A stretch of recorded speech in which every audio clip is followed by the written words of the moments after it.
سامعین حاضرین السلام علیکم ورحمۃ اللہ وبرکاتہ۔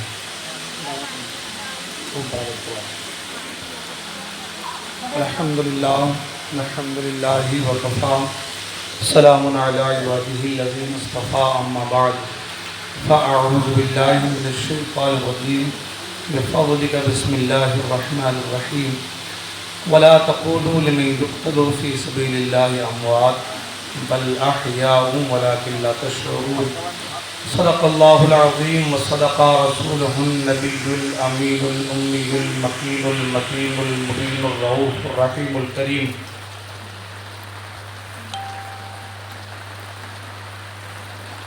خطبہ مسنہ کے بعد جس آیہ مبارکہ کو میں نے سرمایہ سخن بنایا ہے، آیت مبارکہ کی روشنی میں کچھ باتیں عرض کرنے سے پیشتر آئیے آپ اور ہم سب مل کر سب سے پہلے تاجدار مدینہ، راحت قلب سینہ، معطر پسینہ، فیض گنجینہ، باعث نزول سکینہ، نبی الانبیاء، رسولوں کے پیشوا، ہادی سبل ختم الرسل، مولائے کل احمد مجتبی، محمد عربی روح فدا صلی اللہ تعالی وسلم کی بارگاہ میں درود پاک نذران عقیدت پیش کریں اور پڑھیں بآواز بلند، اللہم صلی علی سیدنا و شفیعنا سندنا مابانا و ملجانا و مولانا محمد المعرض الجود والکرم وآلہ بارک وسلم، صلو علیہ صلاة و سلام علیہ یا رسول اللہ صلی اللہ تعالی وسلم۔ وقت بڑی تیزی کے ساتھ آگے بڑھ رہا ہے، دو تین شعر صرف سماعت کر منقبت کے۔ رہیں گے حشر تک باقی 72 کربلا والے، رہیں گے حشر تک باقی 72 کربلا والے، رہیں گے حشر تک باقی 72 کربلا والے، رہیں گے حشر تک باقی 72 کربلا والے، یزیدی مٹی گئے لیکن ہے گھر گھر کربلا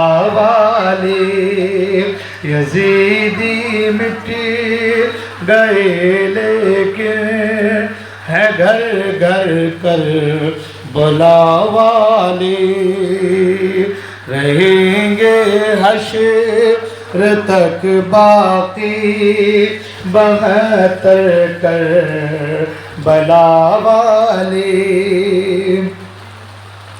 اور سنو اے ظالموں تم پیاس کا تانا نہ دو ان کو، سنو اے ظالموں تم پیاس کا تانا نہ دو ان کو،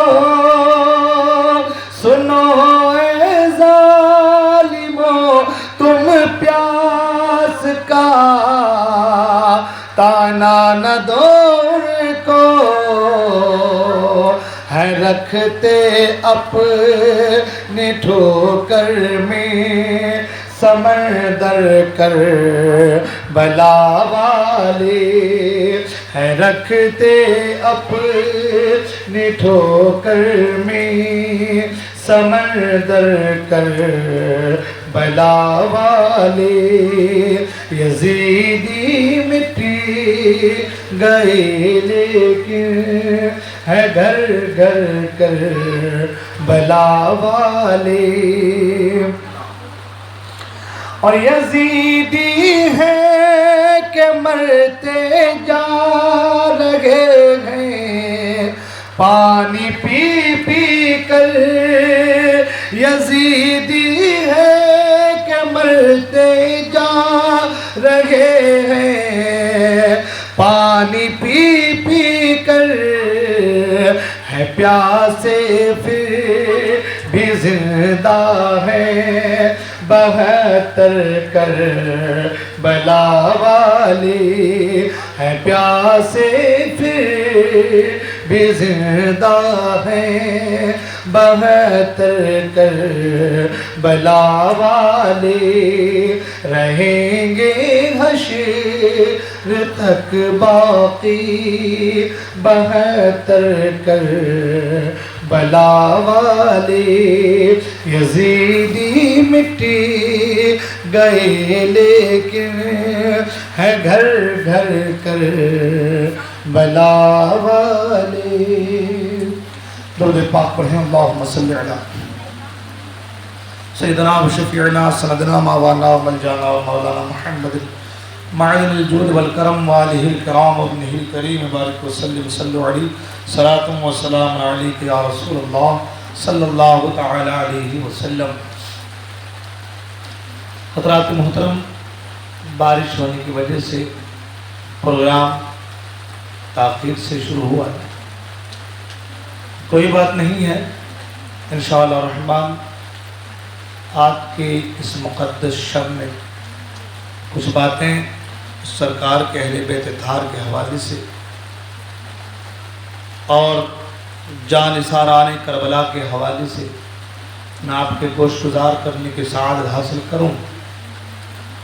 اس سے پہلے ایک بار نبی اور آل نبی پر جھوم جھوم کر بآواز بلند درود پاک پڑھیں، صلی اللہ علی النبی الامی وآلہ صلی اللہ تعالی علیہ وسلم، صلو علیہ صلاۃ و سلام علیک یا رسول اللہ صلی اللہ تعالی علیہ وسلم۔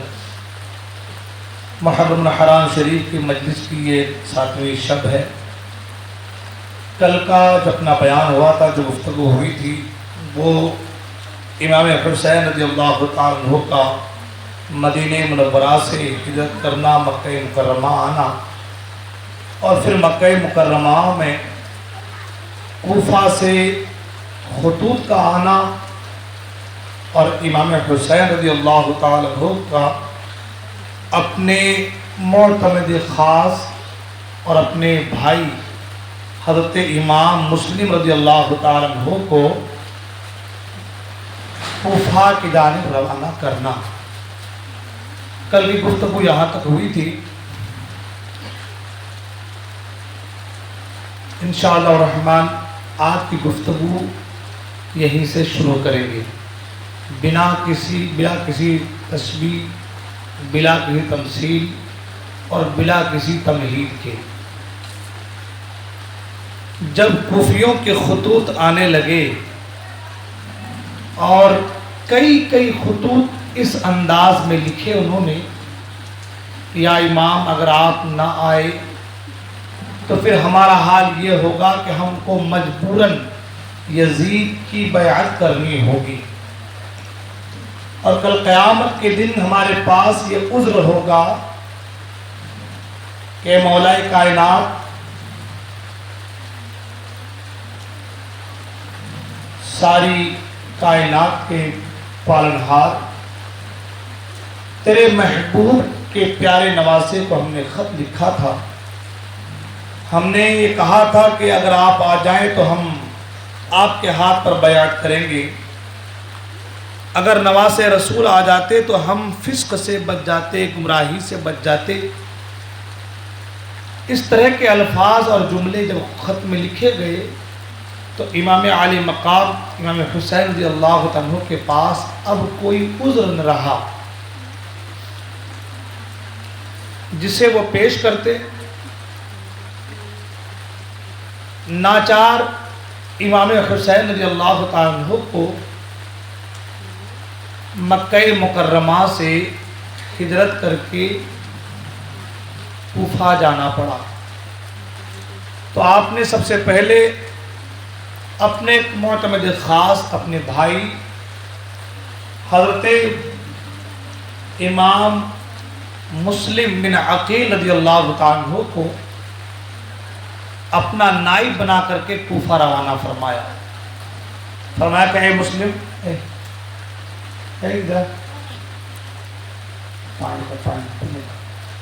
اے مسلم، آپ جائیے اور جا کر کے وہاں کے حالات کو دیکھیں، وہاں کے حالات سازگار ہوں، حالات بہتر ہوں تو آپ لکھ کر مجھے بھیجیے، اور حالات اگر بہتر ہوں تو میں بھی آپ کے پیچھے پیچھے کوفہ آ جاؤں گا۔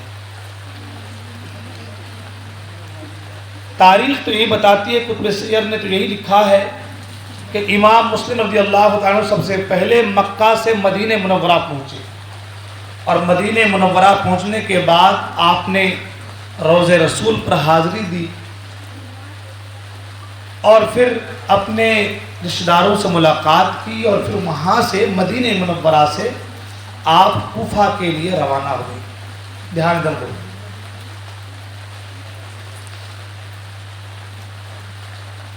امام مسلم رضی اللہ تعالیٰ عنہ کے دو صاحبزادے تھے جن کا نام محمد و ابراہیم تھا۔ ایک کا نام محمد تھا اور ایک کا نام ابراہیم تھا۔ آپ اپنے دونوں صاحبزادوں سے بہت پیار کرتے تھے۔ بچوں نے اصرار کیا تو بچوں کے اصرار پر آپ نے اپنے ساتھ اپنے دونوں بچوں کو لیا، اور دونوں بچوں کو لے کر کے آپ کوفہ روانہ ہو گئے۔ امام مسلم رضی اللہ تعالیٰ عنہ جب کوفہ پہنچے تو کوفہ میں آپ کا بڑا اچھا سواگت ہوا، مرحبا کی صدائیں بلند ہوئی، شیعان علی جوق در جوق آنے لگے، اور امام مسلم کے ہاتھ پر امام حسین رضی اللہ عنہ کی بیعت کرنے لگے۔ ماحول اتنا سازگار تھا، حالات اتنے بہتر نظر آئے بظاہر کہ امام مسلم رضی اللہ عنہ کو مجبوراً جو ہے خط لکھنا پڑا امام حسین کی بارگاہ میں۔ خط میں انہوں نے یہ لکھا کہ اے ابن رسول، اے نواسہ رسول، یہاں کا ماحول بڑا اچھا ہے، بڑا سازگار ہے، حالات بڑے اچھے ہیں، شیعان علی جو ہے جوک در جوک آ رہے ہیں اور آپ کے نام پر بیعت کر رہے ہیں، حالات بڑے اچھے ہیں۔ اے میرے بھائی، اب آپ تاخیر نہ کریں اور آپ مکہ مکرمہ سے کوفہ کے لیے روانہ ہو جائیں۔ امام مسلم رضی اللہ تعالیٰ عنہ نے خط لکھ دیا۔ ادھر یزید کے بھی کچھ چاہنے والے وہاں پر تھے، انہوں نے بھی خط لکھا یزید کو کہ اے یزید، کوفہ کا حال برا سے برا ہو رہا ہے۔ کوفہ میں اس وقت جو گورنر تھے وہ تھے حضرت نعمان بن بشیر رضی اللہ عنہ، جو صحابہ رسول ہیں، وہ وہاں کے گورنر تھے۔ خط لکھا یزید کو وہاں کے کسی فرد نے کہ اے یزید، نعمان بن بشیر کچھ نہیں کر رہے ہیں۔ نعمان بن بشیر کا حال یہ کہ وہ خاموش ہیں، اور شیعان علی امام حسین کے نام پر امام مسلم کے ہاتھ پر بیعت کر رہے ہیں۔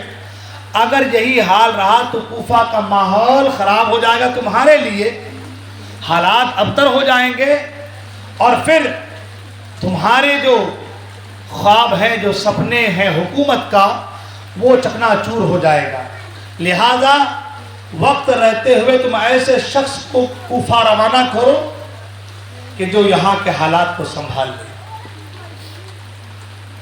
جب یہ خط یزید کو ملا تو یزید نے اپنے مشاہدوں سے، اپنے جو قریب مشورہ دینے والے لوگ ہیں، ان سے یزید نے مشورہ طلب کیا کہ کیا کرنا چاہیے۔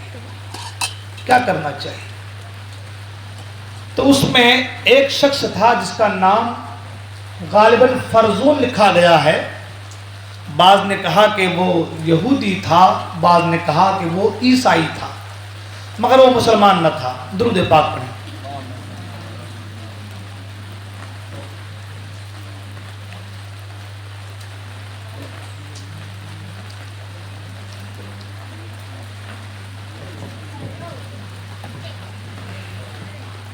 صلی اللہ علیہ وآلہ صلی اللہ علیہ وسلم، صلاۃ والسلام علیہ یا رسول اللہ صلی اللہ علیہ وسلم۔ بعض نے کہا کہ وہ یہودی تھا، اور بعض نے کہا کہ وہ عیسائی تھا، مگر وہ مسلمان نہ تھا۔ اس نے مشورہ دیا کہ اے یزید، ایک کام کرو، میری نظر میں کوفہ کے لیے ایک شخص ہے، اگر تم اسے وہاں کا گورنر بنا دو تو وہ کوفہ کے سارے حالات کو سنبھال لے گا، کیونکہ وہ بڑا سنگ دل ہے، جابر آدمی ہے، ظالم آدمی ہے، وہ کسی کی نہیں سنے گا اور سارے حالات کو بہتر کر دے گا۔ یزید نے کہا اس کا نام کیا ہے؟ تو کہا کہ وہ بصرہ کا گورنر عبید اللہ ابن زیاد ہے۔ کون ہے؟ آپ جب پرانی کتابوں کا مطالعہ کریں گے، جو محتاط قسم کے مورخ ہیں، تو وہ اپنی کتابوں میں ابن زیاد کا جو نام لکھا ہے وہ نام ہے عبید اللہ ابن زیاد ابن ابی۔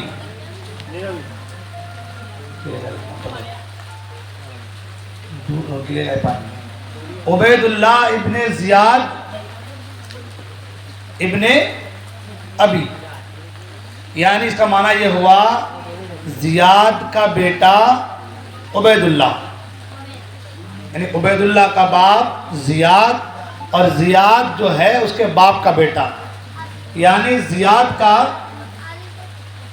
جو باپ ہے اس کے باپ کا نام لکھا نہیں گیا، زیاد کے باپ کی جگہ صرف ابھی لکھ دیا گیا، یعنی زیاد جو ہے اس کے باپ کا بیٹا ہے۔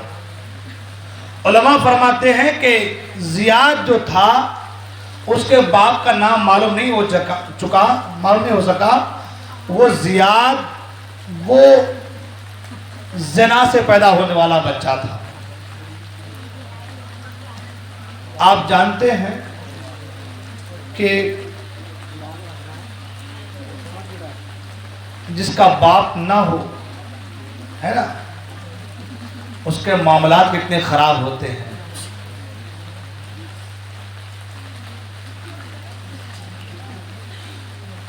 تو عبید اللہ ابن زیاد جو ہے بڑا ظالم آدمی تھا۔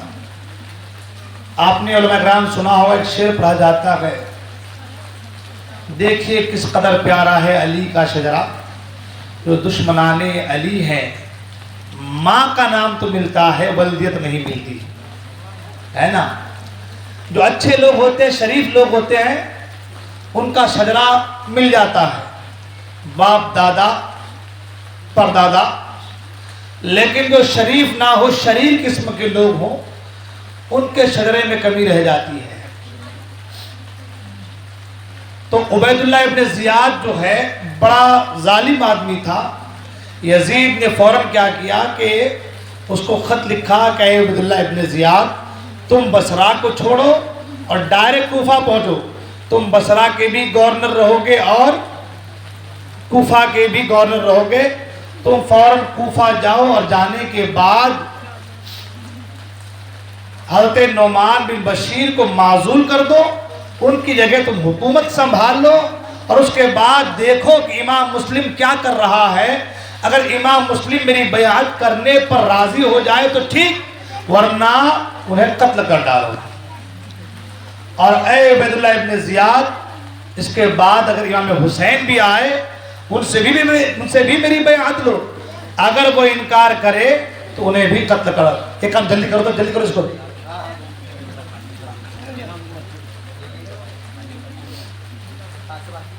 کیا کہا کہ امام مسلم اگر میری بیعت سے راضی ہوتے ہیں تو ٹھیک ہے، ورنہ انہیں قتل کر دو۔ عبید اللہ ابن زیاد، جیسا کہ میں نے کہا، لومڑی صفت انسان تھا، چالاک تھا، تجربہ کار تھا، اور بڑا ہی ظالم انسان تھا۔ اس نے کیا کیا،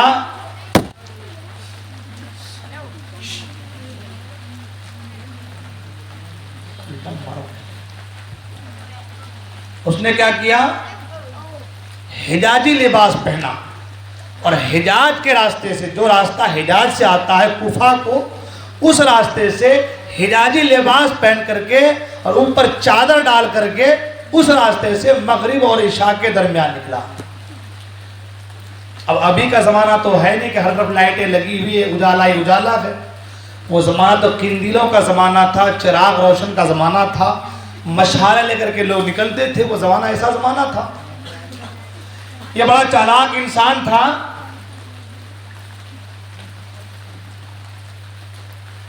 حجازی لباس پہن کر کے حجاز کے راستے سے مغرب اور عشاء کے درمیان اپنے 50 لوگوں کو لے کر کے آیا اور قادسیہ پہنچنے کے بعد بصرہ سے نکلا, قادسیہ پہنچا. قادسیہ پہنچنے کے بعد کچھ لوگوں کو وہاں ٹھہرا دیا اور 2-4 لوگوں کو, بعض روایتوں میں 11-12 ہے, کچھ میں 20 آدمی کی بات ہے, کچھ لوگوں کو لے کر کے وہ قادسیہ سے حجاز کے راستے سے کوفہ کو روانہ ہوا.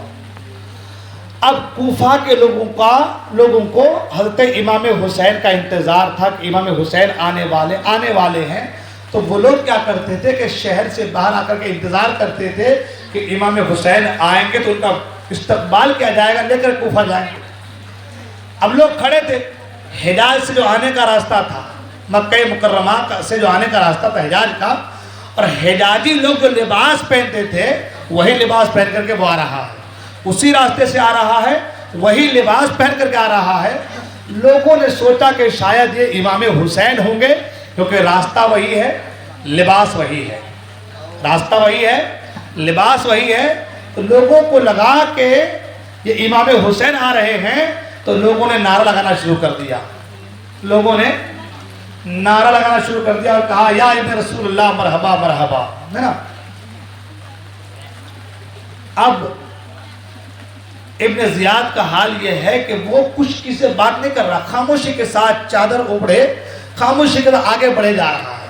لوگ ساتھ ہی ساتھ چل رہے ہیں, لوگ سلام کر رہے ہیں, لوگ بات کرنا چاہتے ہیں, لوگ قریب ہونا چاہتے ہیں, مگر وہ ہے کسی سے کچھ بات, اس کو پتہ ہے کہ اگر میں کچھ بولوں گا, بات چیت کروں گا تو لوگ سمجھ جائیں گے کہ یہ امام حسین نہیں ہے, یہ ابن زیاد ہے یا کوئی دوسرا کوئی ہے, تو لوگ بھاگ جائیں گے. تو خاموش جو ہے وہ آگے بڑھ رہا ہے. اب حال یہ کہ جو راستہ گورنر ہاؤس کی طرف جاتا ہے, وہاں جانے کے بعد ان کی سواری گورنر ہاؤس کی طرف جا رہی ہے. تو لوگوں کو شک ہوا کہ امام حسین اگر آتے تو جہاں رکنے کا انتظام ہے, جہاں ٹھہرنے کا انتظام ہے, وہاں ٹھہرتے, وہاں رکتے, مگر سواری تو گورنر ہاؤس کی طرف جا رہی ہے, وجہ کیا ہے؟ تو کسی نے کہا کہ نادانو, تم جو آواز لگا رہے ہو کہ یہ امام حسین ہیں, یہ امام حسین نہیں ہے, یہ عبید اللہ ابن زیاد ہیں جو یہاں کے گورنر مقرر ہوئے ہیں. جب لوگوں نے یہ سنا تو سب کے کلیجے تھرتھرانے لگے. اب حال یہ کہ لوگ چھٹنے لگے, دور ہونے لگے, سب اپنے اپنے گھروں کو بھاگنے لگے. اور عبید اللہ ابن زیاد ساتھ چل رہا تھا اور دیکھ رہا تھا کہ کون حسین کے نام پہ نعرہ لگاتا ہے, کون حسین کی تعریف کر رہا ہے, کون کیا بول رہا ہے. وہ ساری چیزوں کو وہ جائزہ لے رہا تھا, معائنہ کر رہا تھا. وہ گورنر ہاؤس پہنچا اور پہنچتے ہی صبح اٹھا. اٹھنے کے بعد حضرت نعمان بن بشیر کو کہا کہ آپ کو معزول کر دیا گیا ہے اور آپ کی جگہ پر امیر المومنین یزید نے جو ہے مجھے یہاں کا حاکم مقرر کر دیا ہے. جانتے ہیں جو جس کا کھاتا ہے وہ اس کا گاتا ہے. عبید اللہ ابن زیاد کو کیونکہ بصرہ کے ساتھ ساتھ کوفہ کا حاکم مقرر کر دیا تھا یزید نے, تو وہ یزید کو امیر المومنین کہنے لگا. حضرت نعمان بن بشیر کو معزول کر دیا گیا. اس کے بعد وہ منبر پر کھڑا ہوا مسجد کا اور کہا کہ اے لوگوں سنو, میں نے یہ سنا ہے کہ تم لوگوں نے حسین کی بیعت شروع کر دی ہے اور حسین کے بھائی امام مسلم آئے ہیں. اے لوگوں سنو, یہ بات یزید تک پہنچی ہے, یہ بات یزید تک پہنچی ہے. اگر تم لوگوں نے میری بات نہ مانی, حسین کا ساتھ نہ چھوڑا, امام مسلم کا ساتھ نہ چھوڑا, یزید کی بیعت نہ کی, تو حال یہ ہوگا کہ تمہاری عورتیں بیوہ ہو جائیں گی, تمہارے بچے یتیم ہو جائیں گے, تمہیں مار کر چوراہے پہ لٹکا دیا جائے گا. لہذا بھلائی اسی میں ہے کہ تم سب کے سب امام مسلم کا ساتھ چھوڑ دو. جب اس نے یہ جملہ کہا, یہ باتیں کہیں, تو کہیں نہ کہیں لوگوں کے دلوں میں ڈر بیٹھ گیا, لوگوں کے دلوں میں خوف آ گیا کہ اب کیا ہوگا. اس کے ساتھ اس نے کیا کیا, کہ کوفہ کے جو قبیلے کے بڑے بڑے لوگ ہوتے ہیں، جیسے کہ مثال کے طور پر پہلے کا قبیلہ ہوتا تھا، ایک کنبہ ہوتا تھا، اس قبیلے کا ایک بڑا آدمی فرد ہوتا تھا، تو ہر ایک قبیلے کے جو بڑے بڑے سردار قسم کے لوگ ہوتے ہیں ان سب کو اس نے گرفتار کر لیا اور گرفتار کر کے گورنر ہاؤس میں قید کر دیا۔ امام مسلم رضی اللہ تعالیٰ عنہ کو جب یہ معلوم ہوا کہ یزید آیا ہے اور ابن زیاد آیا ہے اور اس نے لوگوں کو ڈرا دھمکا کر کے لوگوں کے دلوں میں خوف و ہراس کو پیدا کر دیا ہے، امام مسلم سوچنے لگے کہ ادھر میں نے خط لکھ دیا امام حسین کو کہ آپ تشریف لائیں، اور ادھر یہاں کا ماحول اس طریقے سے خراب ہو رہا ہے۔ اسی شش و پنج میں تھے کہ ادھر ابن زیاد نے اپنے غلام سے کہا کہ 3000 درہم لو اور تلاش کرو کہ امام مسلم کہاں ہے، کیونکہ امام مسلم کا پتہ چل نہیں رہا تھا۔ امام مسلم کو حضرت ہانی اپنے گھر میں پناہ دیے ہوئے تھے۔ حضرت ہانی جو ہے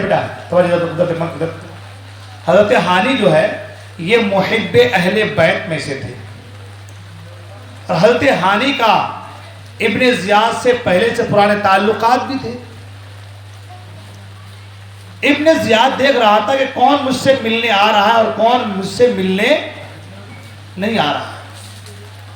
یہاں پر الگ الگ روایات بھی ہیں، بعض نے کہا تھا کہ ابن زیاد ہانی سے ملنے آیا تھا، کیونکہ حضرت ہانی نے کہا تھا کہ میں بیمار ہوں، تو وہ ملنے آیا تھا۔ پھر وہاں پر بھی سارے معاملات ہوئے کس طریقے سے امام مسلم جو ہے تلوار نکال کر قتل کرنا چاہتے تھے ابن زیاد کو، مگر مرضی مولا یہ تھی کہ اے امام، اے مسلم، تمہیں تلوار چلانا نہیں ہے، تم یہاں کسی کو قتل کرنے نہیں آئے، جنگ کرنے نہیں آئے ہو، بلکہ تمہیں جان دینی ہے، اور امام حسین کو بھی آنا، انہیں بھی جان کا نذرانہ پیش کرنا ہے۔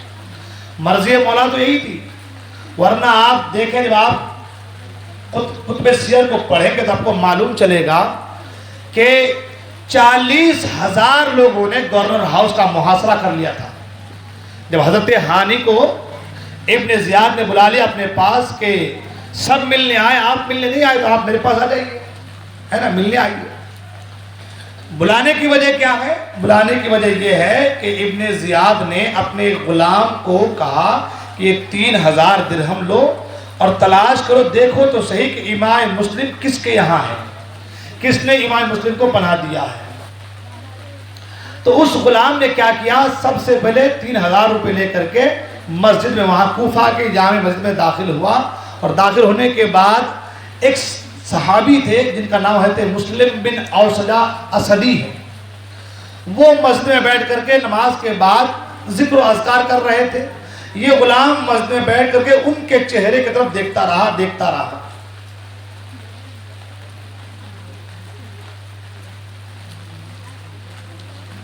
جب بہت دیر تک وہ دیکھتا رہا، گھورتا رہا، تو حضرت مسلم بن اوسجہ اسدی نے کہا کہ بھائی وجہ کیا ہے، کیوں گھور رہے ہو، کیوں دیکھ رہے ہو، کیا بات ہے؟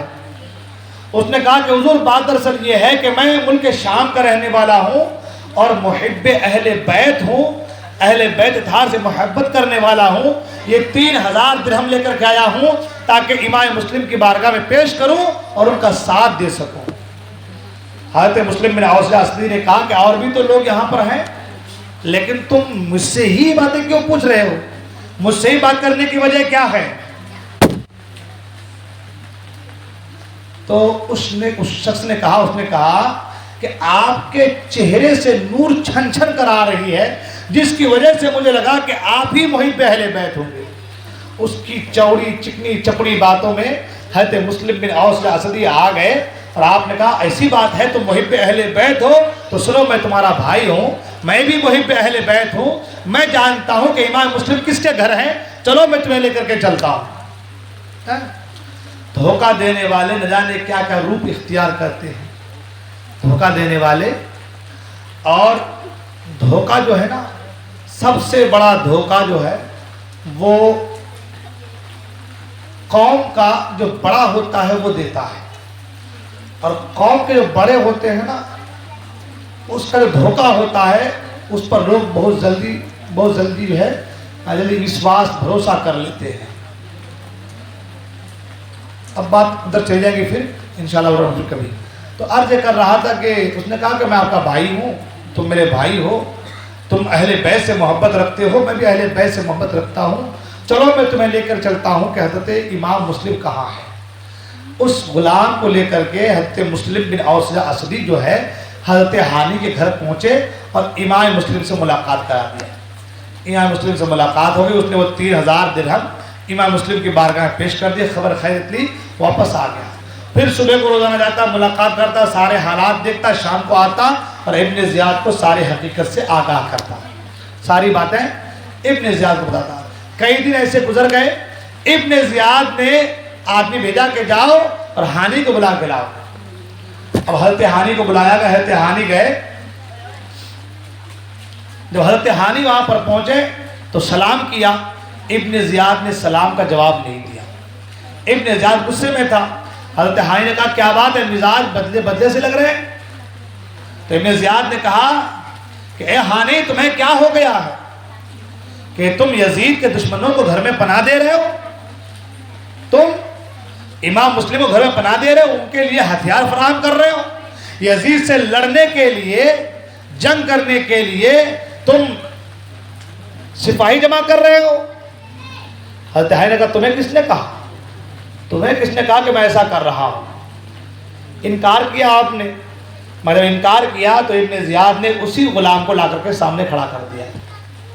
جب غلام کو سامنے لا کر کھڑا کر دیا تو اب حضرت ہانی کے پاس کوئی بات کرنے کی سکت نہ رہی، اس لیے کہ وہ روزانہ جاتا تھا، ملاقات کرتا تھا، دن بھر رہتا تھا، سارے حالات کو لیتا تھا، سارے حالات سے آگاہ تھا. حضرت ہانی نے کہا کہ بات دراصل یہ ہے کہ امام مسلم میرے گھر خود آ گئے تھے، میں نے بلایا نہیں تھا، وہ خود میرے گھر آ گئے. جب آ گئے تو میں نے پناہ دے دی، لیکن اگر تمہیں لگتا ہے کہ میں نے غلط کیا ہے تو مجھے گھر جانے دو. میں گھر جاتا ہوں اور جا کر کے امام مسلم سے کہتا ہوں کہ آپ میرے گھر سے کہیں چلے جائیں، میں آپ کو پناہ نہیں دے سکتا. ابن زیاد نے کہا کہ خدا کی قسم تم یہاں سے جا نہیں سکتے جب تک کہ تم امام مسلم کو میرے حوالے نہ کرو. حضرت ہانی نے کہا کہ میں خدا کی قسم امام مسلم کو تمہارے حوالے نہیں کر سکتا. اس نے کہا تمہیں حوالہ کرنا ہوگا. اس نے کہا میں تمہارے حوالے نہیں کر سکتا، اس لیے کہ وہ نبی کے نواسے ہیں اور میرے گھر میں پناہ ہیں. آج میں نے انہیں پناہ دی ہے، کل قیامت کے میدان میں اگر مجھ سے مصطفیٰ کریم پوچھ لیں کہ اے ہانی تو محب اہل بیت تھا، میرا نواسہ تیرے گھر میں تھا، تو نے پناہ کیسے نہ دی؟ ساری دنیا کو پناہ دینے والے یہ ہیں، آج یہ میرے گھر میں ہیں، میں کیسے انہیں اپنے گھر سے نکال دوں؟ ابن زیاد نے کہا کہ تم ایسا نہیں کرو گے. کہا نہیں ایسا نہیں کروں. اتنا سننا تھا کہ ابن زیاد لکڑی سے، ڈنڈے سے حضرت ہانی کو مارنا شروع کر دیا. حضرت ہانی کے سر پر، منہ پر اس قدر ڈنڈے برسائے کہ آپ کے دانت بھی ٹوٹ گئے، ہونٹ پھٹ گئے اور سر پورا زخمی ہو گیا، جسم پورا لہو لہان ہو گیا، پورا کپڑا خون سے لت پت ہو گیا. ادھر افواہ یہ پھیل گئی کہ حضرت ہانی شہید کر دیے گئے، حضرت ہانی کو شہید کر دیا ہے. جب حضرت ہانی کے تعلق سے یہ بات پھیلی تو حضرت ہانی کے قبیلے کے جو لوگ تھے وہ سب کے سب تلوار لے کر کے باہر نکل گئے اور دیکھتے ہی دیکھتے آنے واحد میں 40,000 لوگوں نے پورے قلعے کا محاصرہ کر لیا. پورے قلعے کا. اب آپ سوچیں کہ اندر اگر 20 آدمی ہوں گے، باہر 40,000 آدمی ہیں، اندر والے کیا کر سکتے ہیں؟ کچھ کر سکتے ہیں؟ چاہتے تو اسی وقت قلعہ فتح بھی ہوتا، چاہتے تو اس وقت ابن زیاد مارا بھی جاتا، چاہتے تو ماحول اس وقت سب سے بہتر سازگار ہو جاتا، مگر اللہ کی مرضی کچھ اور ہے. ہاں، مشیت الہی کچھ اور ہے. 40,000 لوگوں نے قلعے کا محاصرہ کر گورنر ہاؤس کو گھیر لیا ہے اور نعرہ یہ بلند ہوا کہ حضرت ہانی شہید کر دیے گئے ہیں، ہم گورنر ہاؤس کی اینٹ سے اینٹ بجا دیں گے. اب ابن زیاد بڑا پریشان ہو گیا کہ اب کیا ہوگا. تو ابن زیاد نے قاضی شریح کو بلایا. قاضی شریح جو ہے یہ بھی محب اہل بیت ہے. قاضی شریح کو بلایا اور کہا کہ اے شریح، قاضی صاحب ایسا کیجئے، آپ دیکھیے کہ ہانی انتقال نہیں ہوئے، زندہ ہیں. یہ اور بات ہے کہ لہو لہان ہے، مگر وہ زندہ ہیں. آپ جا کے لوگوں سے سمجھائیے، لوگوں سے کہیے لوگوں سے آپ جا کر کے یہ کہیے کہ ہانی زندہ ہیں، تاکہ لوگ اپنے اپنے گھروں کو چلے جائیں۔ اور ساتھ ہی ساتھ کوفے کے قبیلے کے ایک فرد، اٹھ وہاں سے، ادھر بیٹھ، کوفے کے جو قبیلے ہوتے ہیں، قبیلے کے ایک جو بڑے لوگ تھے، ان کو پہلے ہی گرفتار کر لیا گیا تھا۔ ان سب سے کہا کہ تم بھی آواز لگاؤ اوپر سے کہ ہم لوگ یہاں پر اچھے ہیں، کوئی ٹینشن نہیں ہے، سب ٹھیک ٹھاک ہے، تم ایسا کرو کہ امام مسلم کا ساتھ چھوڑ دو، اگر تم نے ایسا نہیں کیا تو ہم تمہیں قتل کر ڈالیں گے۔ اب قاضی شریح اگر چاہتے یہی سب کرتے ہو کہ دن رات دن خالی بس خرید، کیا مصیبت ہے۔ آخری میں دینا بالکل،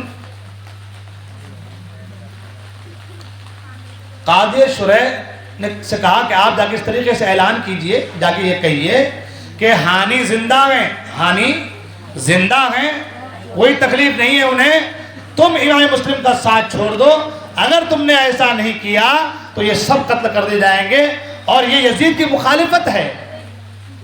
اب قاضی شریح گئے، اوپر جانے کے بعد جو ہے وہ چپل اتارو، لوگ بیٹھتے وہاں پر،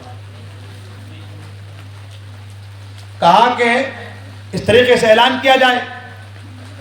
قاضی شریح چاہتے تھے کہ میں اعلان ایسا کروں کہ حضرت ہانی زندہ تو ہیں، مگر ساتھ ہی ساتھ یہ ہے کہ انہیں بڑی تکلیف دی گئی، مارا پیٹا گیا ہے۔ ابن زیاد جیسا کہ لومڑی صفت انسان تھا، اس نے کیا کیا کہ قاضی شریح کے ساتھ ایک اپنا غلام بھی ساتھ جاسوس لگا دیا، اور کہا کہ جو بھی قاضی شریح بیان کرے وہ سارا تم سننا اور آ کر کے مجھے بیان کرنا، اگر قاضی شریح نے جیسا میں نے کہا ایسا نہ کہا تو پھر یہاں جتنے لوگ ہیں ان سب کو قتل کر دیا جائے گا۔ اب قاضی شریح مجبور تھے، کیا کریں، جا کر کے قاضی شریح کو یہ کہنا پڑا کہ لوگوں حضرت ہانی زندہ ہیں، تمہیں تکلیف اٹھانے کی ضرورت نہیں ہے، تم سب کے سب اپنے اپنے گھر کو چلے جاؤ۔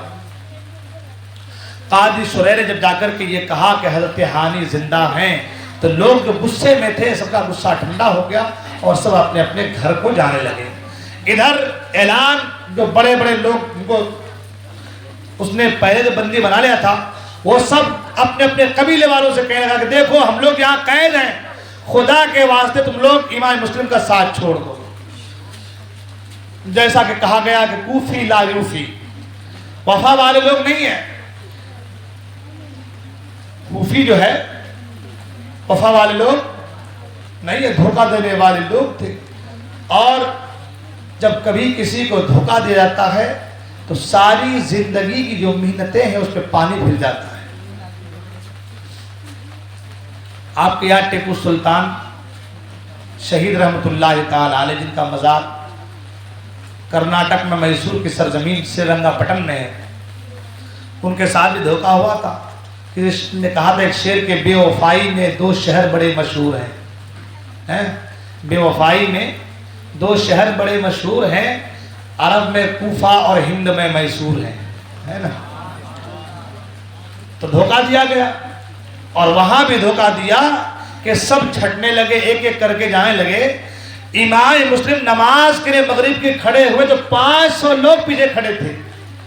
3 رکعت نماز پڑھا کے جب سلام پھیرا تو دیکھا کہ ایک بھی شخص امام مسلم کے پیچھے، اللہ،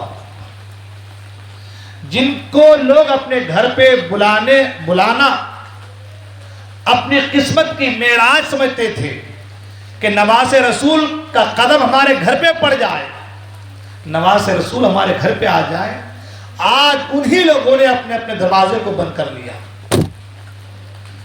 جدھر بھی جا رہے امام مسلم دیکھ رہے ہیں کہ دروازہ بند ہے، سب کے دروازے بند ہیں۔ کیوں؟ صرف اتنا کہا گیا ہے کہ اگر تم نے امام مسلم کا ساتھ نہیں چھوڑا تو تمہیں مارا جائے گا، تمہاری عورتیں بیوہ ہو جائیں گی، بچے یتیم ہو جائیں گے، تمہارے کنبے کے بڑے افراد جو ہمارے پاس قید ہیں انہیں مار دیا جائے گا۔ بس اسی ایک بات نے سب کو بزدل بنا دیا اور سب نے امام حسین کا ساتھ چھوڑا، اپنا اپنا دروازہ سب نے بند کر لیا۔ آج ہی کرو جتنا کرنا ہے سب، کل کے لیے کچھ چھوڑو ہی مت. عرض یہ کر رہا تھا کہ سب نے اپنے اپنے دروازے بند کر دیے. اب امام مسلم نماز کے بعد دیکھ رہے ہیں کہ پیچھے کوئی نہیں ہے, جائیں تو کہاں جائیں. بڑے نازوں کے ساتھ, بڑے محنتوں کے ساتھ, بڑے خطوط لکھ لکھ کر کے جن کو بلایا گیا تھا, آج ان کا کوئی پرسان حال نہیں, آج کوئی ان کے درد کو سمجھنے والا نہیں, آج کوئی ان کا ساتھ دینے والا نہیں. جو اپنے گھر پہ بلانا اپنا فخر سمجھتے تھے, آج وہی دروازے بند کیے ہوئے. امام مسلم مسجد سے نکلے, چلے جا رہے ہیں, سارے دروازے بند ہیں. دیکھا کہ ایک بوڑھی عورت ہے اپنے گھر کے دروازے پہ بیٹھی ہوئی ہے. وہ بوڑھی عورت, اس کا ایک بیٹا تھا جس کا نام بلال بتایا گیا ہے, اور اس بوڑھی عورت کا نام توعا بتایا گیا, توعا. وہ بوڑھی عورت دروازے پہ بیٹھی ہے اور اپنے بیٹے کا انتظار کر رہی ہے. سب کے دروازے بند ہیں کہ میرا ایک بیٹا ہے, ایک لال ہے, گھر آ جائے تو میں بھی دروازے بند کروں, گھر کے اندر چلی جاؤں, اس لیے کہ ابھی کوفہ کا ماحول بڑا خراب ہے. امام مسلم نے دیکھا کہ دروازہ کھلا ہے, ایک بوڑھی عورت دروازے پہ بیٹھی ہے. آپ قریب گئے اور جا کر کے اس بوڑھی عورت سے کہتے ہیں کہ اے مائی, کیا پانی کے چند قطرے مل سکتے ہیں؟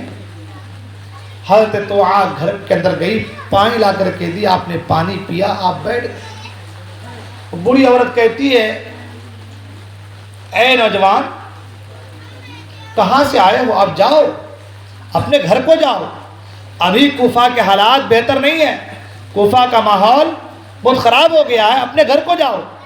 امام مسلم خاموش ہے. پھر تھوڑی دیر بعد, اے نوجوان کیوں بیٹھے ہو؟ گھر چلے جاؤ, اور پانی چاہیے تو پانی لا دیتی ہوں, مگر گھر تو جاؤ. امام مسلم خاموش ہے. تیسری بار پوچھتی ہیں.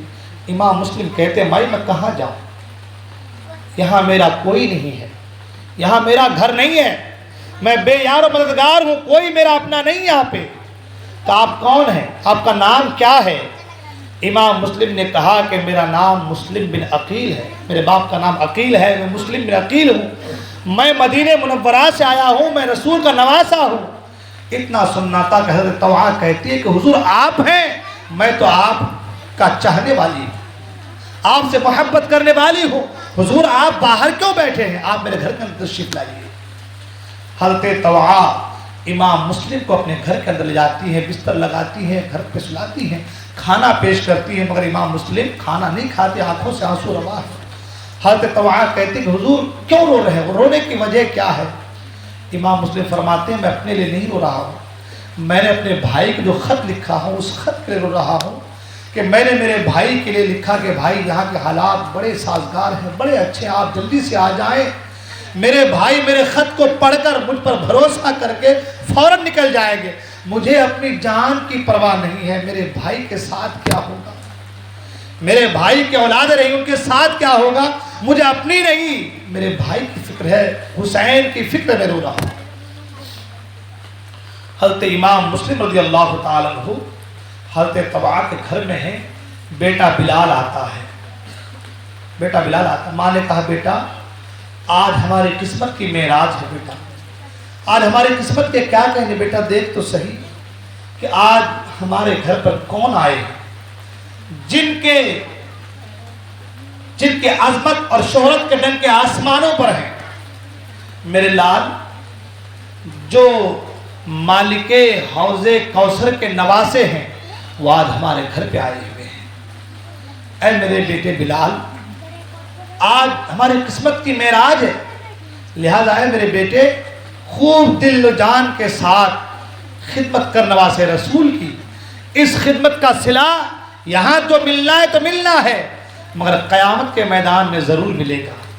جب حوض کوثر پر ان کے نانا جان ہوں گے اور ہم جائیں گے, اور جا کر کے جب پانی کا پیالہ ہم چاہیں گے تو اس وقت یہ کہیں گے کہ اے نانا جان, اس توعا نے, ان کے بیٹے بلال نے تمہارے نواسے کی خدمت کی تھی, تو ان کے نانا جان صلی اللہ علیہ وسلم ہمیں حوض کوثر سے پانی پلا کر سیراب کر دیں گے. بلال نے کہا مجان ٹھیک کہتی ہو آپ, بڑا اچھا معاملہ ہے, اچھی بات ہے, ہمارے گھر پہ نواز رسول آئے, وہ بھی خدمت کرنے لگا. مگر جانتے ہیں آپ لوگ کہ جو پیسہ ہے، دولت کی ہوس جو ہے، لالچ ہے، یہ بہت بری بلا ہوتی ہے۔ ماں سے کہا امی جان ایسا کرو آپ تھوڑی دیر کے لیے آرام کر لو، سو جاؤ، میں جاگتا رہتا ہوں، پھر اس کے بعد میں سو جاؤں گا تو آپ جاگتے رہنا، پہرا دیتا رہوں گا میں۔ ماں کو سلا دیا، ماں سو گئی، چپکے سے نکلا اور ابن زیاد کے پاس جا کر سارا واقعہ بیان کیا کہ میرے گھر پہ امام مسلم آئے ہوئے ہیں۔ اللہ اکبر۔ ابن زیاد کو معلوم چلا تو ابن زیاد نے 150 لوگوں کو بھیجا امام مسلم کو گرفتار کرنے کے لیے۔ سوچنے والی بات ہے کہ ایک آدمی کو گرفتار کرنے کے لیے کتنے لوگوں کو بھیجا؟ 150 لوگوں کو بھیجا، کیونکہ ان کو پتا تھا یہ جو لوگ ہیں، یہ جو ہستیاں ہیں، یہ معمولی ہستیاں نہیں ہیں، یہ طرح طرح ایک آدمی اس سینکڑوں پر بھاری ہے۔ اس لیے ابن زیاد نے 150 لوگوں کو بھیجا کر جاؤ یا مسلم کو گرفتار کر کے لاؤ۔ ادھر امام مسلم رضی اللہ تعالیٰ عنہ فجر کی نماز پڑھ رہے ہیں، ادھر گھوڑوں کے ٹاپوں کی آواز آ رہی ہے۔ امام مسلم سمجھ گئے کہ شاید دشمنوں نے چاروں طرف سے گھر کو گھیر لیا ہے۔ آپ نے تلوار وغیرہ حمائل کی اور اس کے بعد جو ہے سامان لیس کیا اور آپ گھر سے باہر نکلے، دیکھا کہ ایک لشکر ہے جو چاروں طرف سے جو ہے گھیرے میں نرغے میں لیا ہوا ہے۔ لڑائی شروع ہوئی، مورخین نے اپنے اپنے حساب سے اپنے اپنے الفاظ کی بندش میں اس لڑائی کو، اس جنگ کو قلم بند کیا ہے کہ لوگ آتے رہے اور امام مسلم ان کو فرنار کرتے رہے۔ ایک آدمی 150 لوگوں پر بھاری ہو گیا، ایک آدمی 150 لوگوں پر بھاری ہے۔ اب حال یہ کہ وہ لوگ کرے تو کرے کیا، پیچھے ہٹتے جا رہے، پیچھے ہٹتے جا رہے، بڑا پریشان۔ اتنے میں ایک شخص جس کا نام محمد بن اشعث ہے، بعض نے اس کو اشعث کہا ہے، بعض نے اس کو اشعث کہا ہے، سا سے اشعث، اور بعض نے اشعث کہا ہے، محمد ابن اشعث۔ تو محمد کیونکہ ہمارے حضور کا نام ہے اور یہ پیارا نام ایسے رذیل لوگوں کے آگے اچھا نہیں لگتا، ہم اس کو صرف ابن اشعث کہیں گے، ہے نا۔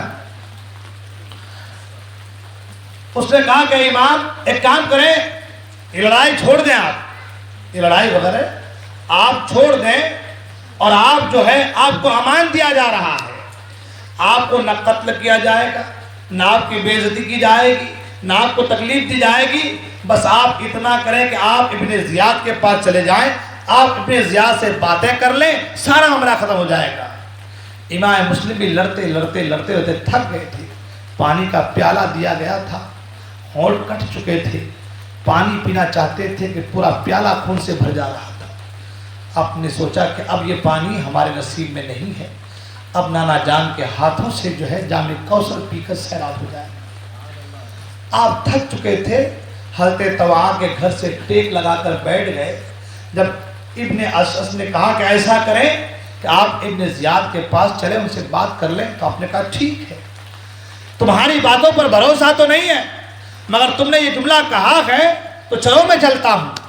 اور آپ جو ہے ابن زیاد کے پاس چلے ابن اشعث کے ساتھ۔ جب آپ کوفہ کے گورنر ہاؤس کے قریب پہنچے تو ابن اشعث نے سب کو روکا اور خود اندر گیا، ابن زیاد سے بات کی، اور بات کرنے کے بعد کہا کہ اے ابن زیاد، ہم نے امام مسلم کو پناہ دی ہے۔ ابن زیاد نے کہا خبردار، تم کون ہوتے پناہ دینے والے؟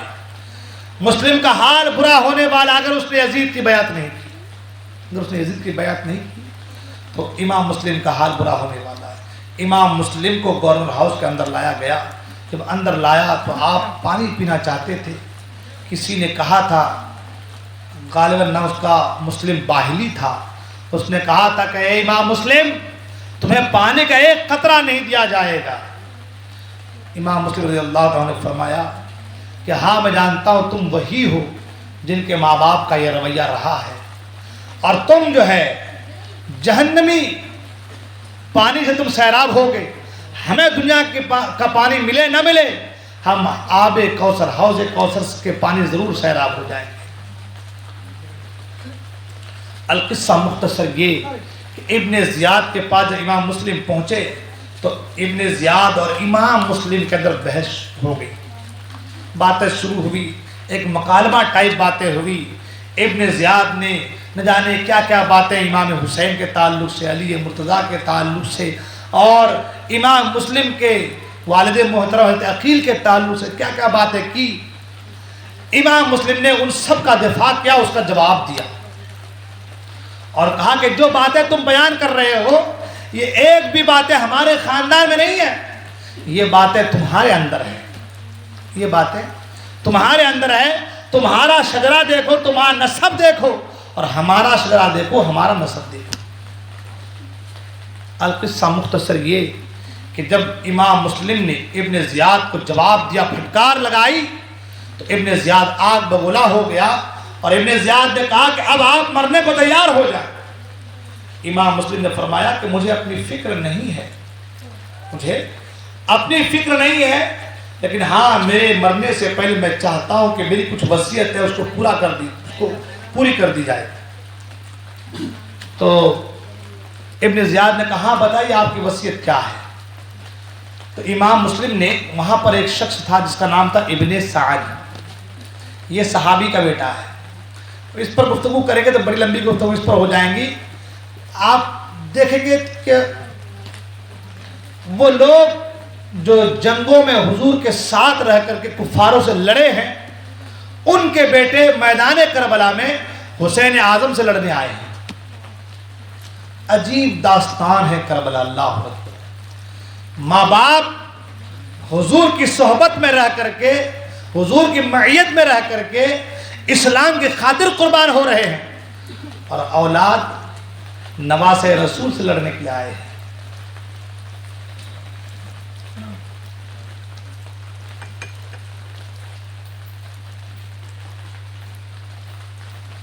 ابن سعد سے امام مسلم نے کہا کہ ابن سعد تو میرا قریبی ہے، تو قریش سے ہے، میری کچھ باتیں ہیں میں بیان کرتا ہوں، تنہائی میں ہے، ان کو اپنے پاس رکھنا، اس پر عمل کرنا۔ ابن سعد نے کہا میں نہیں سنتا، ابن سعد نے کہا میں نہیں سنتا۔ ابن زیاد نے کہا سننے میں کیا حرج ہے، سن لو کیا کہتا ہے۔ تو تنہائی میں سرگوشی کرنے لگے، تو امام مسلم نے ابن سعد سے کہا کہ اے ابن سعد، میرا کوفہ میں فلاں آدمی پر اتنے پیسے میرے قرض ہیں، میرا قرض اتار دینا۔ دوسری چیز یہ کہ امام حسین کو خبر دے دینا خط لکھ کر کے کہ امام حسین کوفہ نہ آئے، اور تیسری بات یہ کہ میرے انتقال کے بعد میرے لاش کو دفنا دینا۔ یہ تین باتیں امام مسلم نے ابن سعد سے کہی، تنہائی میں۔ کہاں کہی؟ تنہائی میں کہی، مگر وہ اتنا رزیل قسم کا انسان تھا کہ اس نے وہ تینوں باتیں ابن زیاد کو بتا دی۔ ابن زیاد نے کہا کہ اس کے قرض کے تعلق سے مجھے کوئی یہ نہیں، تم چاہو تو ادا کرو، چاہو تو نہ کرو، یہ تمہاری مرضی ہے۔ باقی رہی دو بات، ایک یہ کہ امام حسین کے آنے کے تعلق سے، تو اگر امام حسین کوفہ آ رہے ہیں تو وہی حال ہوگا جو حال امام مسلم کا ہونے والا ہے، ہم امام حسین کو بھی ہم نہیں چھوڑیں گے۔ اور تیسری بات یہ کہ انتقال کے بعد ان کے امام مسلم کے لاش کو دفن کر دینا، تو ہم ایسا نہیں کریں گے، بلکہ ہم ان کے لاش کو کوفے کے چوراہے پہ لٹکا دیں گے تاکہ عبرت کا نشان بن جائے اور کوئی بھی یزید کے حوالے سے سر اٹھانے کی کوشش نہ کرے۔ اللہ امام مسلم رضی اللہ عنہ فرماتے ہیں کہ مجھے نماز پڑھنے کی مہلت دے دی جائے۔ امام مسلم رضی اللہ تعالیٰ عنہ کا آخری وقت ہے، جلاد سے کہا کہ اس کو لے کے جاؤ اوپر، اور لے جانے کے بعد اوپر سے نیچے گرا دو سر کے بل تاکہ ہڈیاں چکنا چور ہو جائیں۔ اللہ امام مسلم رضی اللہ عنہ کو اوپر سے گرا دیا گیا، ہڈیاں چکنا چور ہو گئی، اور آپ کے لاش کو لے جا کر کے کوفے کے بازار میں لٹکا دیا گیا۔ ادھر حضرت ہانی جن کو مارا گیا تھا بہت زیادہ، ان کو پکڑ کر کے ان کو بھی کوفے کے بازار میں لے کر کے گئے. حضرت ہانی چیختے رہے, چلاتے رہے کہ اے میری قوم کے لوگ, اے میرے قبیلے کے لوگ کہاں گئے؟ یہ وہی ہانی ہے کہ جن کو بچانے کے لیے 40,000 لوگ آئے ہوئے تھے, اور آج کا دن ہے کہ یہی ہانی ہے کہ ان کو شہر میں گھمایا جا رہا ہے مارنے کے, قتل کرنے کے لیے, اور وہ آواز لگا رہے ہیں, مگر ایک بھی فرد ایسا نہیں کہ ان کی آواز پہ لبیک کہتے ہوئے آئے اور ان کی جان بچائے.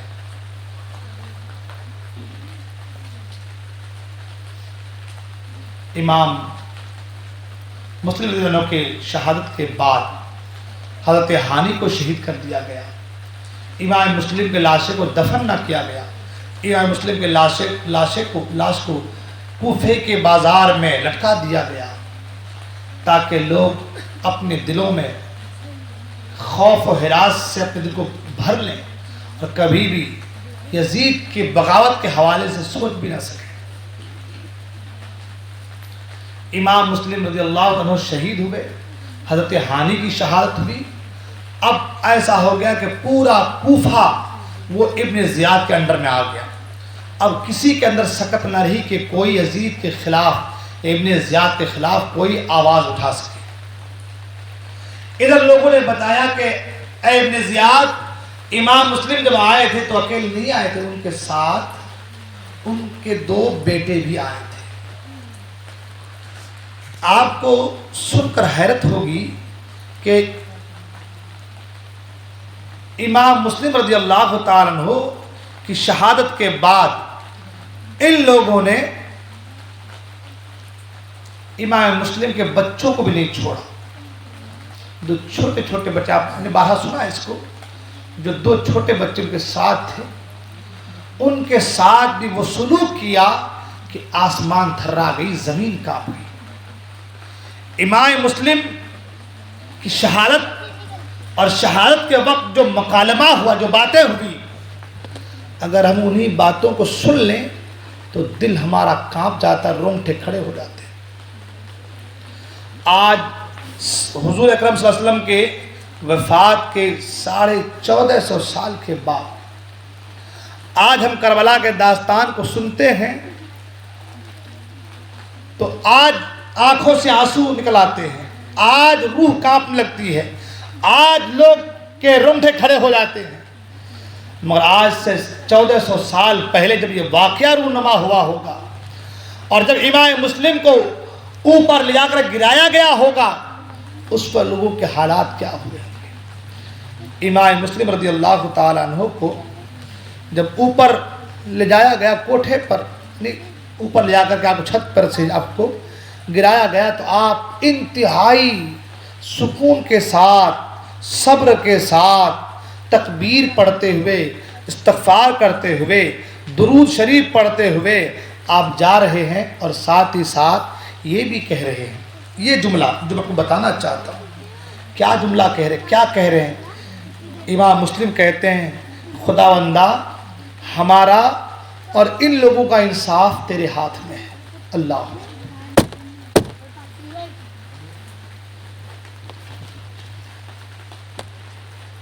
کیا فرماتے ہیں مسلم کہ اے اللہ, اے خداوند قدوس, ہمارا اور ان لوگوں کا انصاف تیرے ہاتھ ہے جنہوں نے ہمیں دھوکہ دیا, ہم سے جھوٹ بولے, ہمیں ذلیل کیا, ہمیں خطوط لکھ کر بلایا, اور بلانے کے بعد ہمارے ساتھ ایسا برتاؤ کیا جو برتاؤ ظالموں کے ساتھ ہونا چاہیے. مولا ہمارا انصاف تیرے ہاتھ ہے. جس وقت امام مسلم کے زبان سے جملے نکلے ہوں گے, آپ مجھے بتاؤ کہ جب یہ جملے کوئی محب سن لے تو ان کا حال کیا ہوا ہوگا. اللہ, کیا وہ لوگ نہیں ڈرتے کہ قیامت کے دن سب کو اللہ کی بارگاہ میں حاضری دینی ہے؟ جب اللہ کی بارگاہ میں حاضری ہوگی اور اللہ تبارک و تعالی انصاف فرمائے گا, عدل فرمائے گا, تو بتاؤ اس وقت ان کا کیا حال ہوگا.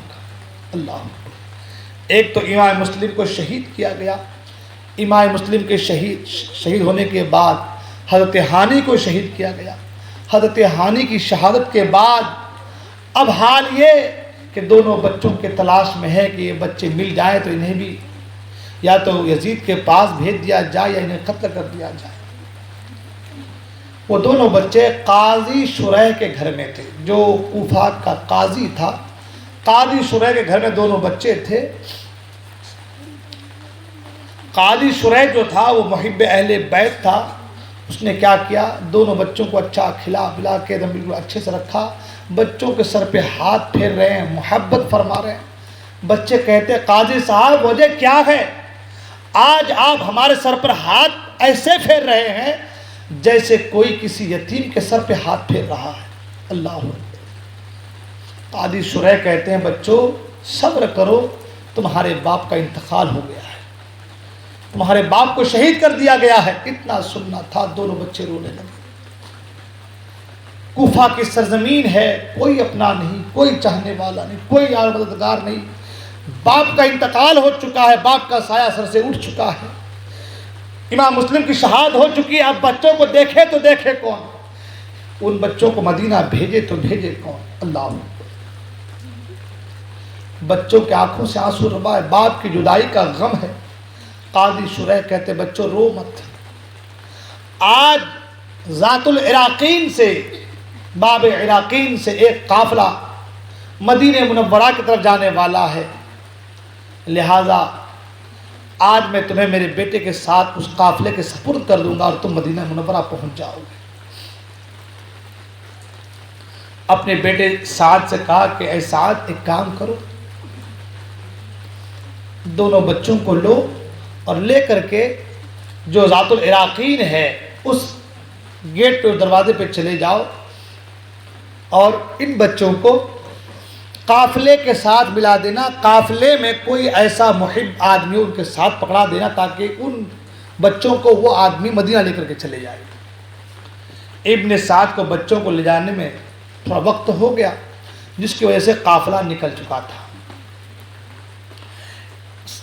سعد نے کہا کہ بچوں وہ دیکھو گرد و غبار نظر آ رہا ہے، قافلہ ابھی دور نہیں گیا ہے، اگر میں تمہارے ساتھ جاؤں تو لوگ مجھے پہچان لیں گے کہ یہ قاضی صاحب کا بیٹا ہے، تو یہ کون بچے ہیں، لہٰذا میری پہچان ہونے کی وجہ سے تم پکڑے جاؤ گے، لہٰذا تم دوڑتے ہوئے جاؤ اور قافلے سے مل لو، اور میں اب یہیں سے واپس جا رہا ہوں۔ دونوں بچے دوڑنے لگے، دونوں بچے دوڑ رہے ہیں، پاؤں میں چھالے پڑ گئے، دوڑتے رات گزر گئی، دوڑ رہے ہیں کہ بس قافلہ مل جائے، مگر قافلے کا کوئی نام و نشان، قافلے کا کوئی عطا پتہ نہیں۔ اب بچے ایک جگہ بیٹھ گئے، صبح کی سفیدی نمودار ہوئی، دیکھا تو بچے ابھی کوفہ کی سرزمین پر ہی تھے۔ سپاہیوں نے بچوں کو پکڑا، ابن زیاد کو سپرد کر دیا۔ ابن زیاد نے دونوں بچوں کو جیل خانہ بھجوا دیا۔ بچے جیل خانہ پہنچ گئے۔ جیل خانے کا جو داروغہ تھا، جو سپرڈینٹ تھا، اس کا نام تھا مشکور، وہ محب اہل بیت تھا، اہل بیت کا چاہنے والا تھا۔ تو اس نے کیا دونوں بچوں کو لیا اور لے کر کے ڈائریکٹ گھر پہنچا۔ کسی نے پوچھا کہ اے مشکور، بچوں کو جیل میں کیوں نہیں رکھ رہے ہو، گھر کیوں لے جا رہے ہو؟ تو مشکور نے کہا یہ بڑے قیمتی ہیں، نایاب ہے، اگر جیل خانے سے کہیں بھاگ گئے تو میں ابن زیاد کو کیا جواب دوں گا، لہذا ان بچوں کو میں اپنے گھر پہ رکھ رہا ہوں تاکہ کہیں بھاگنے نہ پائیں۔ بچوں کو لے کر کے اپنے گھر پہنچا، بچوں کو اچھے سے کھلایا پلایا، بچوں کے بالوں میں کنگھی کی، خدمتیں کی۔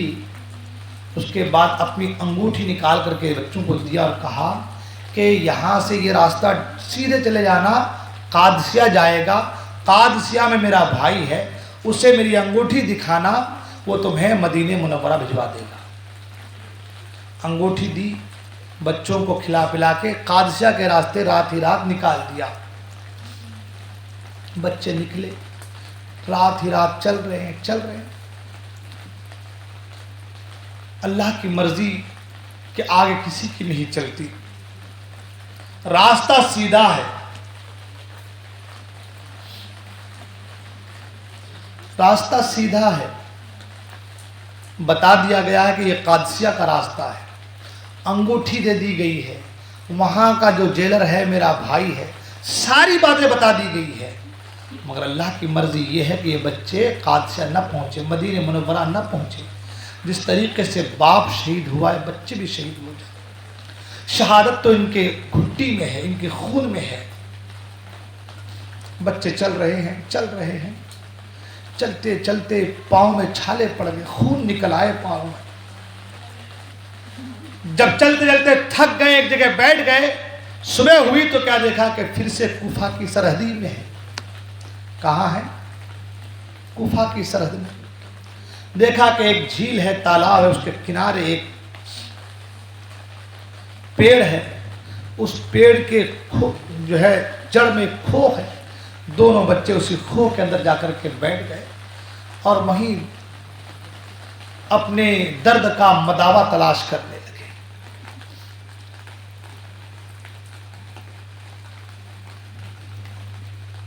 ادھر ایک لونڈی صبح صبح اسی جھیل سے، جھرنے سے پانی لینے آئی۔ دیکھا کہ پانی کے اندر دو خوبصورت عکس نظر آ رہے ہیں، دو خوبصورت چہرے نظر آ رہے ہیں۔ جب پیچھے مڑ کے دیکھی تو کیا دیکھا کہ دو بچے ایک پیڑ کے نیچے گلے مل کر کے بیٹھے ہوئے ہیں۔ اس لونڈی نے، باندی نے کہا کہ تم کون ہو بچے؟ کن کے بیٹے ہو؟ بچوں نے کہا کہ ہم لوگ امام مسلم کے بیٹے ہیں۔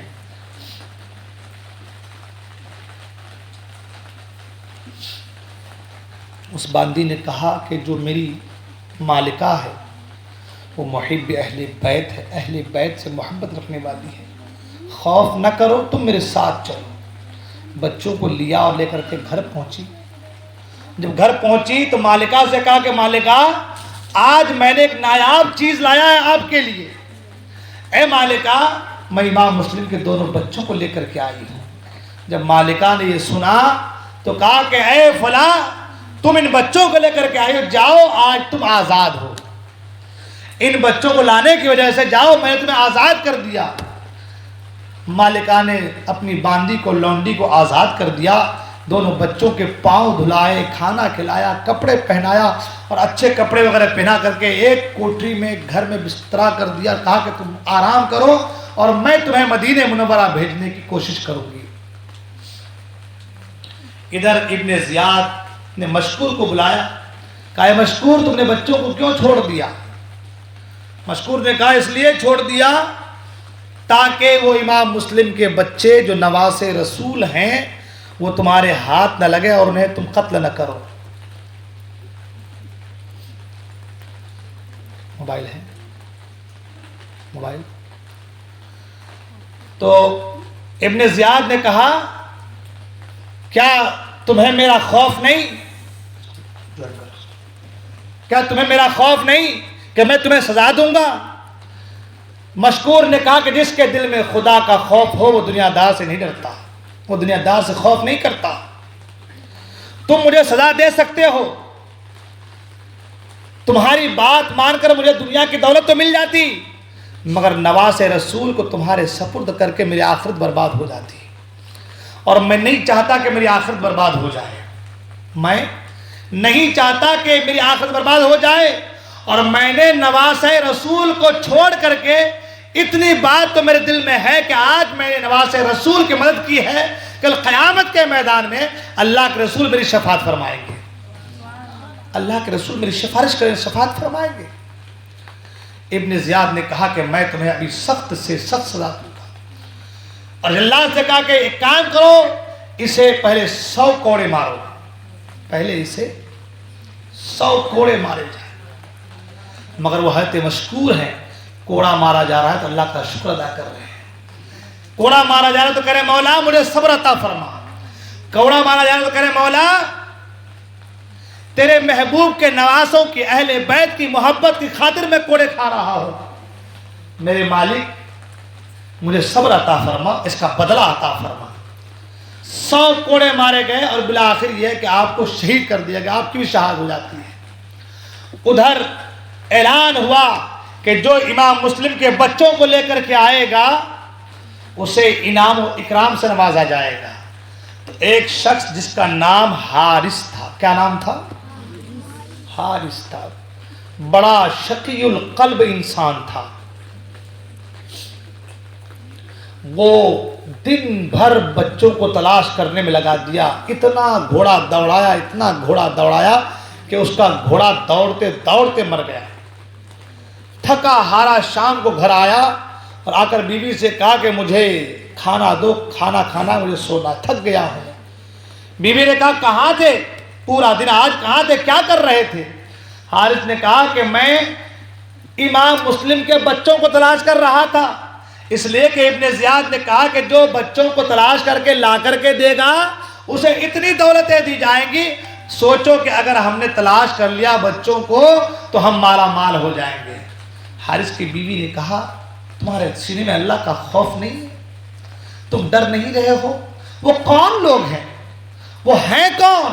وہ نبی کی آل ہیں، وہ نواس رسول ہیں، امام مسلم کے بچے ہیں، جن کی شفاعت اللہ قبول فرمائے گا۔ جنت میں سب سے پہلے نبی کی آل جائیں گی، جنت میں سب سے پہلے اہل بیت اطہار جائیں گے۔ یہ کون لوگ ہیں جن کے لیے اللہ جنت سے کپڑے بھیجتا ہے، جن کی دعاؤں کے ذریعے سے اللہ زمین سبزہ اگاتا ہے، اللہ تعالیٰ جن کے لیے، جن کی وجہ سے اللہ تعالیٰ جو ہے یہ سارے معاملات، یعنی جو غوثیت کبریٰ کے مقام پر فائز ہوتے ہیں، ایسے لوگوں اور ان کی اولاد کے تعلق سے تمہاری یہ سوچ ہے؟ کیا تمہیں خبر نہیں کہ اگر تم نے نواز رسول کے ساتھ ظلم کیا، جبر کیا، تمہاری آخرت خراب ہو جائے گی؟ حارث نے کہا مجھے ادھر ادھر کی بات نہ سنا، کھانا دے، مجھے کھانا کھانا ہے، تجھے آخرت کی پڑی ہے، اگر پیسے مل جائیں گے، انعام مل جائے گا تو سوچو ہماری زندگی کتنی آسانی سے گزری۔ جو دنیا کے کتے ہوتے ہیں وہ دنیا کے مال کے ترستے اور تڑپتے رہتے ہیں، جنہیں آخرت کی فکر ہوتی ہے، فکر آخرت ہوتی ہے، وہ دنیا کو آخرت پر کبھی بھی ترجیح نہیں دیتے۔ حارث کی بیوی اس کو بار بار سمجھاتی رہی مگر وہ سمجھنے کو تیار۔ بلا آخر کھانا کھایا اور کھا کر سو گئے۔ رات کا جب آخری پہر ہوا تو بچے رونے لگے۔ حارث اٹھا، کہا یہ بچوں کے رونے کی آواز کیسی؟ کیونکہ دن بھر بچوں کے تلاش میں تھا، ایک دھن، ایک سوار تھا کہ ایک بچے مل جائیں۔ رات کو سویا تو بچوں کی آواز آئی، اٹھا بیوی سے کہا کہ بچوں کے رونے کی آواز کون ہے؟ بیوی نے کہا کہ وہ پڑوس کے بچے ہوں گے، رو رہے ہوں گے، تمہیں کیا ہے، تم سو جاؤ۔ حارث نے کہا نہیں، آواز تو میرے گھر سے آ رہی ہے۔ چراغ جلایا اور اسی کمرے کی طرف بڑھا جس کمرے سے آواز آ رہی ہے۔ دیکھا کہ ایک کمرہ میں دو بچہ، بالکل نورانی صورت، خوبصورت چہرے والا، وجیح شکل والے دو بچے رو رہے ہیں۔ حارث نے کہا تم کون ہو؟ بچوں کو لگا کہ یہ انہوں نے ہماری بڑی مدد کی ہے، کھانا کھلایا ہے، ہم سے بڑی محبت کرتے ہیں۔ تو بچے نے سوچا کہ یہ بھی محبت کرتا ہوگا، تو بچوں نے کہا کہ ہم مسلم بن عقیل کے بچے ہیں۔ اتنا سننا تھا کہ حارث تماچے مارنے لگا کہ میں تمہیں دن بھر تلاش کرتا رہا، میرا گھوڑا بھی مر گیا اور تم لوگ میرے ہی گھر میں آرام کر رہے ہو۔ تماچے مارنے لگا۔ حارث کی بیوی قریب آئی اور بارہا کہتی رہی کہ میرے شوہر یہ کیا کر رہے ہیں؟ ان پھول جیسے چہروں پہ تم تماچے برسا رہے ہو، ان سے تو پیار کرنے کا حکم ہے، تم انہیں مار رہے ہو، کیا کر رہے ہو؟ کیوں دنیا کے لالچ نے تمہیں اندھا کر دیا؟ کیوں تمہارا دل مردہ ہو چکا ہے؟ بچوں کو اس نے رسی سے باندھ دیا اور باندھ کر کے دروازے کو باہر سے لگا دیا کہ بچے بھاگ نہ پائیں۔ اللہ اکبر۔ بچے رو رہے تھے، وجہ کیا؟ پوچھا گیا کہ تم کیوں رو رہے ہو؟